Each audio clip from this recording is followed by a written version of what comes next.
Now, KSPR Early Warning Weather with meteorologist Lindsey Slater. Good morning. It is now 6:41, almost 6:42. I'm still monitoring these flood warnings. I'm going to let you know what areas and what rivers and streams are getting close to flood stage. I'll have that coming up here in just a few minutes. But nonetheless, just watching these three areas, Henry, Vernon, and Bates counties, under those flood warnings. And that will continue until further notice. Not seeing a whole lot on the radar, though, so that's certainly some good news. But I am expecting more in the way of some isolated thunderstorms later this afternoon. So basically, folks, keep that umbrella handy. I'm just going to give you a heads up. Keep it handy all the way until next Monday, because we at least have a chance of rain every day before then. Here's Branson Highway 76. The clouds look, rather interesting. We're seeing temps now at 63 degrees. It feels like 62 as you are heading outside. And during the day today, it's going to be another toasty one. It kind of reminds me of how yesterday panned out. I do expect us to see, again, you'll get those pop-up thunderstorms, but nonetheless, temperatures today getting to about 81 degrees. That's going to be nice. And then as we head toward the evening hours, we may see some of those pop-up thunderstorms. Temperatures going back down through the 70s and 65 by 11 o'clock tonight. And noticing our satellite and radar, this right here was part of a weather system that was huge overnight last night. It's still impacting areas down over toward the Gulf, but what we can expect, well, now that that's kind of trying to move its way out, associated with that area of low pressure right there, we are still looking at moisture on the increase from the Gulf. It is not over yet. This right here is that same weather system.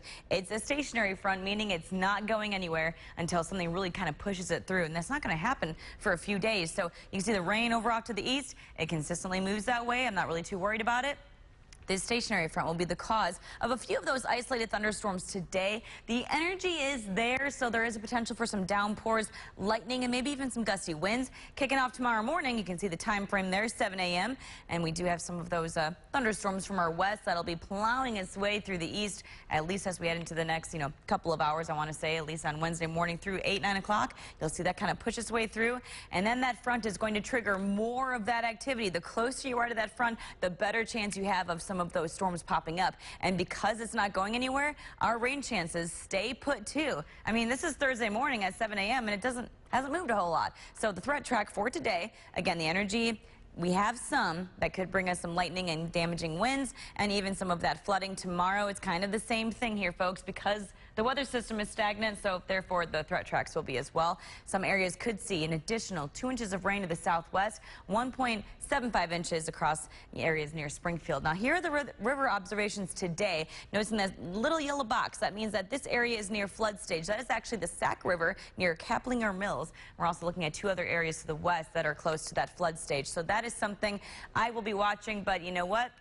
Mowing forecast, you might get a chance to do that later this afternoon. Don't forget your sunscreen. It's going to be toasty, but Wednesday and Thursday, much better chances of scattered and even some areas widespread showers and thunderstorms. This trend will continue at least through early Monday, with temperatures going back down to the upper 60s. So we're just waterlogged. To look out for. Thanks, Lindsey. Let's take another live look now at the flooding in Houston, Texas. Take a look at this. The cars off the road. You can see the trucks there. Some actually submerged in the water there. Lindsey, that's an intense situation there in Texas. They got, as I mentioned before, they got 10 inches of rain in 5 hours. That is just a ridiculous amount of rain. Nothing could infiltrate that quick enough.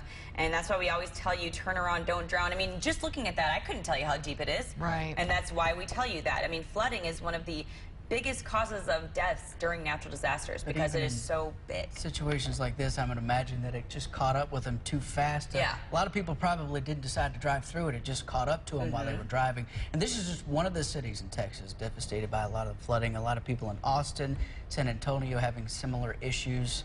A lot of people just looking out for each other this morning in Houston and surrounding cities in Texas. We'll continue to keep a close eye on the flooding situation in Texas and everywhere else throughout the morning. That's unfortunate. They have more